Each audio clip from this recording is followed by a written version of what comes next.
Hello, everybody. Welcome back to second in a series learning to read the Fraktur script. This is Ron Dittmars talking to you from the Erasmus Academy Recording Studios, and our guest speaker today is Chad. Chad, you want to say hello?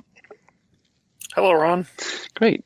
Okay, so the Fraktur script is one which you may realize you will encounter very often if you're doing any research in any of the fields that you study that go into, say, early 20th century or 19th century text, and it's really an elegant script that we had a chance to look at. We went through the alphabet in the first session, so if you want to go back and review the different letters and how they differ or are same with the letters that we're familiar with in German, then take a look at that first section.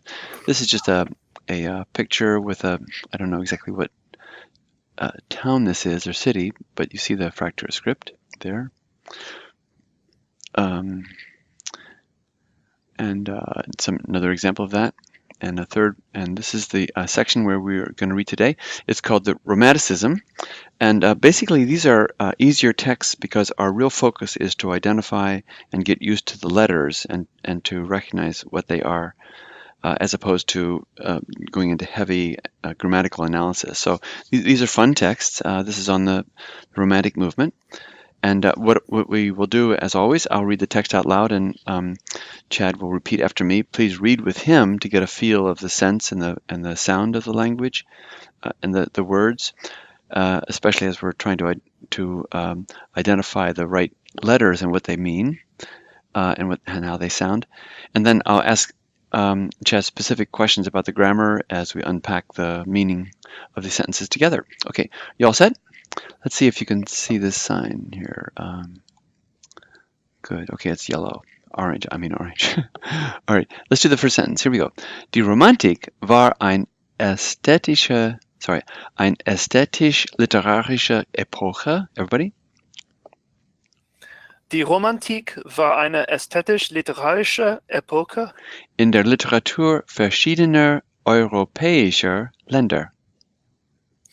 in der Literatur verschiedener europäischer Länder. Good. Very nicely done. So in this sentence, where's the verb? War. Simply, yeah, it was. And so this romantic means the Romanticism. Romanticism was a aesthetic literary epic. Now let's take a look at some of the letters since we didn't have a chance in this section to look at the alphabet. So here's a K. It doesn't really look like a K. Romantik, IK, which we have here. Let's see, and this letter here is an S. So it's very hard to distinguish the S from the F. And with the F, let's see if we can find a letter here that has an F. Here's an Upfall, right? The only difference is with the F, the horizontal line is a little bit, it comes across to the right side of the vertical line.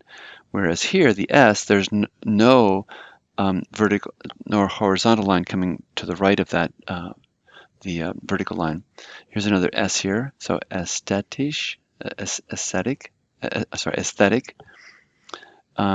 Literarische, another S right here.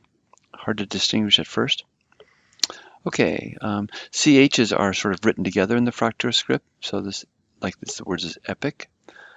All right, then here you have verschiedener. What sort of a genitive is this? There's no dative, there's no definite article that precedes that. Do you remember that's called the Compound genitive.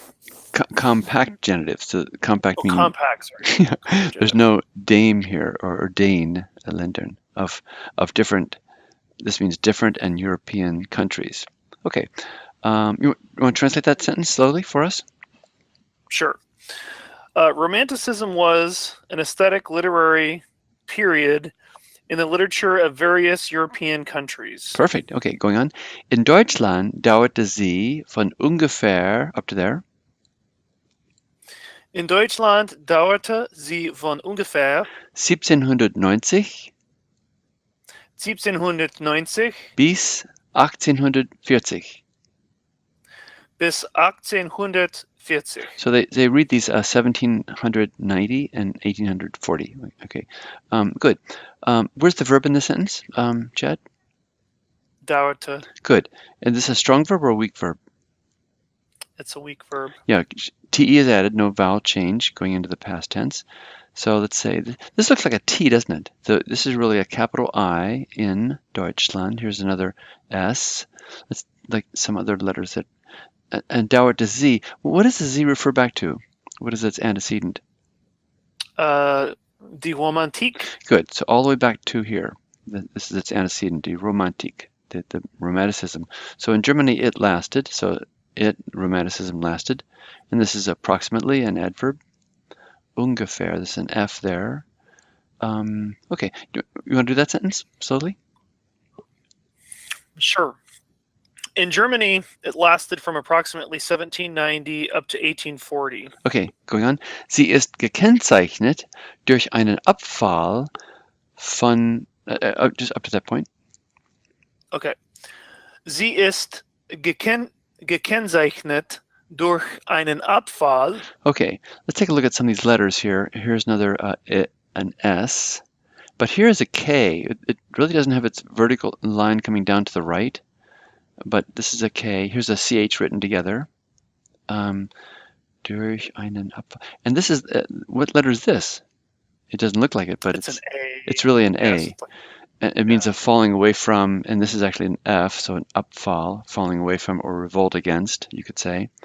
Going on, verständnismäßigen Denken. Verständnismäßigen Denken. Und von aller Nüchternheit. Und von aller Nüchternheit. Okay, so verständnismäßig means rational, and here's a Denken with a K, and it's an infinitive to think. So what is this form when you have when the infinitive is capitalized, the first letter? It becomes a gerund. Mm-hmm. I mean, so an ing word, so thinking. So, and from all, and this happens to be sobriety or dullness. So this is an N, pretty clear. Okay, let's see. You want to do that sentence there slowly? Sure. It is distinguished through a falling away from or maybe a revolt against understandable or rational thinking and from all sobriety. Great. Going on. Gefühl, Fantasie, Stimmung und Sehnsucht. Everybody? Gefühl, Fantasie, Stimmung und Sehnsucht. Okay, so here we have a real F here. H. This is a P, Fantasie, although it looks like a B almost. Stimmung und Sehnsucht. Again, this is an S, not distinguished from an F. This is a feeling, fantasy, mood, and this means suchen is to search for what one sees, so which means longing. And then where's your verb in that sentence, Chad? Well, I mean, ist is the. Well, from Gefühl all the way to. I'm sorry. Okay. Bewegten. Bewegen, yeah, this means to move. Bewegen, a weak verb because the te is tacked on. But this looks like an M here. So the W doesn't have this open. It's closed at the top, which is unusual. Looks odd to us. Okay, this means they moved or they inspired the Romantics. You want to do that sentence? Sure. Feeling, fantasy, mood or emotion, and longing moved or inspired the Romantics. Good. Ihre Sehnsucht trug sie aus der Wirklichkeit. Everybody? Ihre Sehnsucht trug sie aus der Wirklichkeit. Okay, so we're right here. Up to this point. Aus der Wirklichkeit. Up to this point. Where's the verb? Trug. Trug. From what verb infinitive does that come from? Tragen. Tragen, to carry. So it's and here's Sehnsucht, it's longing. So the longing of the Romantics. And then where's the so this is the subject. Where's the direct object?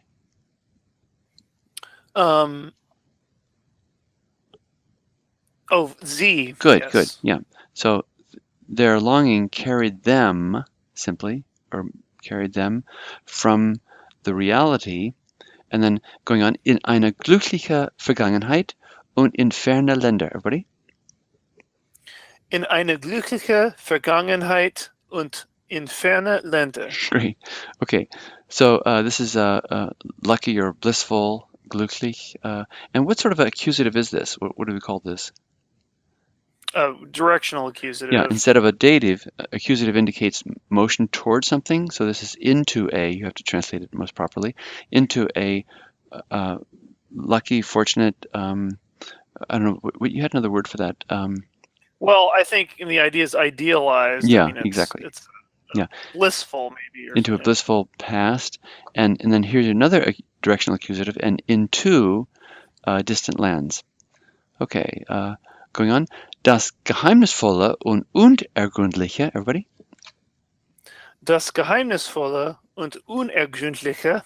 Good, let's take a look at some of those letters. Here's a G. You wouldn't see it as a G without being connected here. Here's an S here, full. This is a V. So geheimnisvoll means mysterious, but it's an adjective made into a noun. You have to give it an abstract sense. So that which is mysterious, and this is unfathomable, unergründlich, not able to be founded or to ground, literally. So that on the unfathomable, best way to translate that. Going on, der Traum und die Macht, die Nacht, this is an N, faszinierte ihr Denken. Everybody? Der Traum und die Nacht faszinierte ihr Denken. Good. Okay, this is a T, not an I. Again, I'm always looking at the letters because I'm trying to get you familiar with how to identify them. And then where's the verb?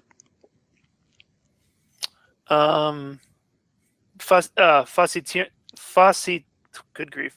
Faszinierte. Good. Here's a real F. Here's a fake F. Another S. Yeah. Zinierte. From our word is obviously fascinate. Okay. And then here's another gerund, an infinitive meaning noun, translated thinking. Ing. Let's see. Why don't you just translate from here? They're longing to the end of the paragraph. Okay. Slowly, so we can follow you. Sure.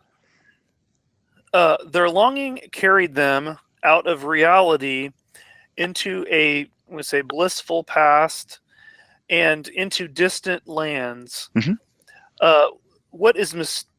That which is mysterious and unfathomable, dreams and the night fascinated their thinking. Good. This is singular here, dream.